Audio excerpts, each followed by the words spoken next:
Ngayon, ang ating pong pinapaksa ngayon ay ang ukol sa tunay na likas na kalagayan ng ating Panginoong Sukristo.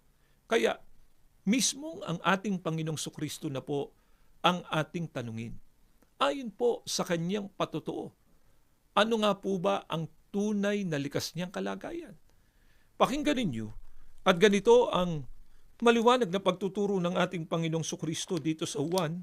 Sa 8 ang talata po ay 40. Ngunit pinagsisikapan ninyong patayin ako na isang taong nagsabi sa inyo ng katotohanan narinig ko sa Diyos. Ito'y hindi ginawa ni Abraham. Ang binasa po namin sa inyo ay mismong pagtuturo na ng ating Panginoong Sukristo. Ano po ang kanyang pinatunayan at sinabi tungkol sa likas niyang kalagayan?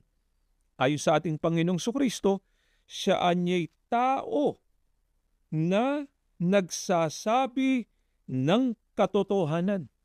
At itong katotohanan ng kanyang sinabi, narinig niya sa Diyos. Sana napansin po ninyo, yung katotohanan ng kanyang sinabi, narinig niya sa Diyos. Iba po ang Diyos na kanyang kinaringgan kaysa sa ating Panginoong Sukristo na nakarinig nga po nung katotohanan na yon na kanya namang itinuro at sinabi. Kaya kung pinaninindiganan man po namin ng mga kaanib sa Iglesia ni Cristo na ang ating Panginoong Sukristo ay tao sa likas niyang kalagayan, ay sapagkat ito po mismo ang mga katotohanang itinuro mismo ng ating Panginoong Diyos at ng ating Panginoong Sukristo.